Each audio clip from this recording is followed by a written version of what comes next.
O que seria hoje de um mundo sem televisão? A pergunta vale para qualquer coisa. Eu sei, poderia ser futebol, literatura, teatro, rádio, telefone, mas fiquemos na TV.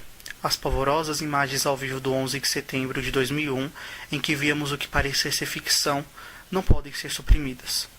Aquelas imagens em tempo real dos aviões colidindo com os prédios, o assombro dos locutores que buscavam palavras para descrever o que não podia ser descrito. Nossa incredulidade diante das imagens das torres desabando. Uma manhã infernal, em suma, patrocinada pela TV. E olhe que estamos acostumados às bizarrizes mais escabrosas, afinal a TV está recheada de todo tipo de atração. Se você tiver o controle na mão, é possível passar de um desenho animado para um filme de terror, para uma comédia pastelão, para uma minissérie, para um programa de auditório, para um canal de vendas online, para um noticiário, para um programa de pregação pentecostal, e tudo isso em menos de 1 minuto. Mas que tal parar um momento e conhecer um pouco mais sobre a história desse mundo mágico que faz parte do nosso dia a dia?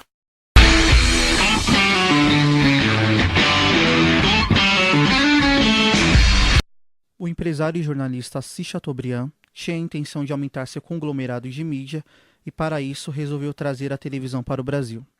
Como na época o equipamento não era produzido no país, toda a aparelhagem teve que ser trazida dos Estados Unidos. Nos anos 50, a TV teve no Brasil um caráter de aventura, sendo os primeiros anos marcados pela aprendizagem, com improvisos ao vivo, pois ainda não havia o videotape. O alto custo do aparelho televisor, que era importado, restringia o seu acesso às classes mais abastadas. Assis realiza seu grande sonho e coloca no ar oficialmente a TV Tupi, Canal 3 de São Paulo. O primeiro programa criado especialmente para a televisão foi TV na Taba, cuja apresentação ficava a cargo de Romero Silva. Além dele, Lima Duarte, Hebe Camargo, Mazzaropi, entre outras celebridades do rádio, teatro e cinema da época. Com o tempo, a TV foi se popularizando e cada vez chegando a mais lares brasileiros. Novas emissoras foram surgindo durante a década de 50 e início da década de 60, entre elas a TV Excelsior e a TV Record. A última, inclusive, é a emissora brasileira mais antiga em atividade. Com a evolução técnica das emissoras, o videotape chega finalmente às emissoras brasileiras em 1960, trazido pelo humorista Chico Anísio. Em abril de 1965, entrava no ar a TV Globo, que mais tarde se tornaria a maior emissora do país e líder de audiência. Com o decorrer dos anos, a televisão foi deixando de ser um artigo de luxo e passou a ser item obrigatório na casa de todos os brasileiros. Os programas que conquistam o público são, em sua maioria, programas de auditório, humorísticos, transmissões de futebol, telejornais e, em especial, as telenovelas. Mas nem todas as emissoras de televisão adotam tipos de programação populares. Algumas têm em sua programação uma grade de programas mais voltados à educação e cultura, como o Canal Futura e a TV Cultura. A TV Cultura foi fundada em 20 de setembro de 1960. A emissora é mantida pela Fundação Padre Anchieta, uma fundação sem fins lucrativos que recebe recursos públicos através do governo do estado de São Paulo e privado, através de propagandas, apoios culturais e doações de grandes corporações. A TV Cultura é referência em programação de TV aberta de qualidade. Destacam-se as suas produções direcionadas ao público infantil, que sempre chamaram a atenção e fizeram sucesso. Já o Canal Futura, fundado em setembro de 1997, é um canal de TV fechada que segue a mesma linha de programação da TV Cultura. Foi criado através de um projeto da Fundação Roberto Marinho, que é o fundador da TV Globo. Essas duas emissoras educativas, além de ter um tipo de programação parecida, têm outra coisa em comum. Afinal, elas produzem em parceria o programa Ao Ponto. É um programa apresentado por Jairo Bauer, onde visa tratar de maneira natural o universo dos jovens e abordar assuntos como família, drogas, sexo e escola.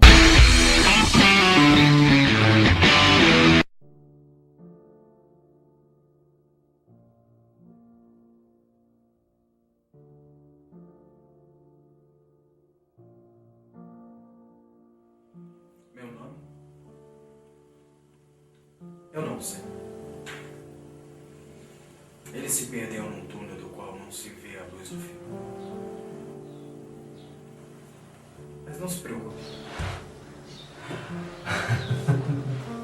Você não terá o desprazer de me conhecer.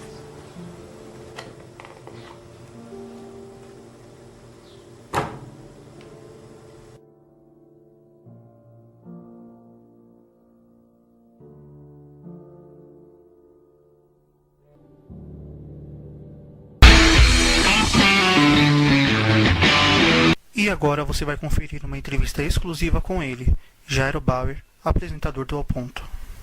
Eu estou aqui hoje com Jairo Bauer, sexólogo, médico e comunicador. E aí, Jairo? Me conta mais um pouco dessa carreira de médico. Como médico começou a virar um comunicador, programa de TV, como aconteceu? Eu sempre gostei de comunicação, aí durante a faculdade de medicina, eu fiz alguns cursos, eu fazia algumas oficinas de texto, de criação literária, não sabia o que eu ia fazer, não sabia que eu gostava da prática da comunicação. E aí quando eu terminei a residência em psiquiatria, eu comecei a escrever para a Folha de São Paulo, teve uma oportunidade, eu fiz um teste, comecei a escrever para a Folha, e a partir do trabalho na Folha de São Paulo, escrevendo sobre saúde, sobre comportamento, eu fui chamado para fazer alguns trabalhos na televisão. Então, primeiro na TV Cultura, o Turma da Cultura, depois eu fui para a MTV, e aí depois da MTV eu fui fazer trabalho em algumas outras televisões. Eu passei pela Globo, passei pelo SBT, fiquei muito tempo no Canal Futura, e recentemente uma nova parceria do Canal Futura com a TV Cultura. Quer dizer, na verdade, tudo começou com uma coluna que eu escrevi no jornal, na Folha de São Paulo, sobre sexualidade e comportamento do jovem. Esse projeto do Ao Ponto, como começou? Como você se envolveu com isso? O Ponto é um programa que está há muitos anos na televisão, no Canal Futura, e ele é um programa que ele vai mudando de formato, né? Em realidade, a gente tem vários programas com o mesmo nome ao longo desses últimos 7, 8 anos, né?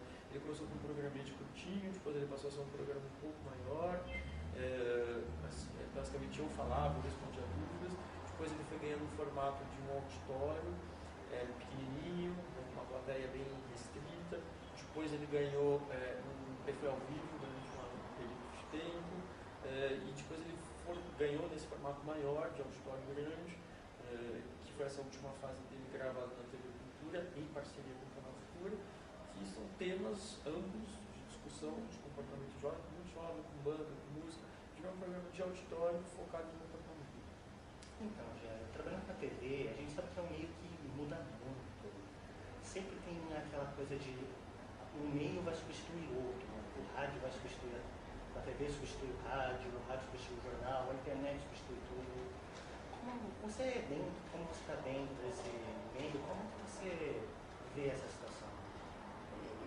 Na verdade, assim, eu tenho trabalhado nesses últimos anos em várias formas de mídia, né? Eu trabalho em jornal, trabalho em revista, internet, rádio, televisão, quase todo nível, quase todos. Mas eu acho que tem espaço para todo mundo, espaço para todos os meios de comunicação, né? Eu não acho que a televisão vai acabar, né? Eu acho que ela ainda é o grande veículo de massa no Brasil. Eu acho que a internet ganhou um espaço fundamental, super importante, mas a internet ela ainda ela é mais importante hoje para o público jovem, para a geração mais jovem, do que para os mais velhos, né? E eu acredito que a gente vai ter cada vez mais uma convergência de mídias, né? Televisão e internet cada vez mais conversando uma com a outra. A gente já vê isso, né? Em vários programas, tanto na internet como na televisão, mas cada vez mais a gente quer ver uma convergência. Mas eu acho que a televisão, como a gente conhece hoje, ela tem um espaço garantido por muito tempo. Até porque ela é grande veículo de massa, até porque o Brasil, apesar de todos os avanços, ainda não tem uma internet que está chegando toda a capilaridade que tem a televisão. Eu acho que a gente tem televisão aí por muito tempo, mas é uma televisão que vai ter que se reinventar, vai ter que se repensar em função dessas novas mídias. Deixa eu fazer uma emenda nessa pergunta. Como você imaginaria que seria a TV do futuro, daqui a uns 50 anos? Eu acho uma televisão mais interativa, uma televisão mais focada, cada vez mais focada na demanda do público, né? E os grandes canais atentos para essa demanda. Eu acho que uma TV que vai trabalhar com custos mais baixos, né? A gente vai caminhar cada vez mais para a multiplicidade de canais, uma segmentação da televisão, óbvio que não sejam as grandes redes, mas nós vamos ter uma segmentação cada vez maior né, do que a gente vê hoje, e com uma tentativa, acho que, de produzir mais conteúdo com um custo mais baixo. E para isso, né, a internet, as mídias digitais, os celulares, as câmeras, tudo isso acho que vai contribuir para que a gente consiga fazer imagem bacana, conteúdo atual, de uma forma mais barata. O futuro é incerto, mas uma certeza temos. A televisão ainda será por muito tempo o maior meio de comunicação da nossa sociedade.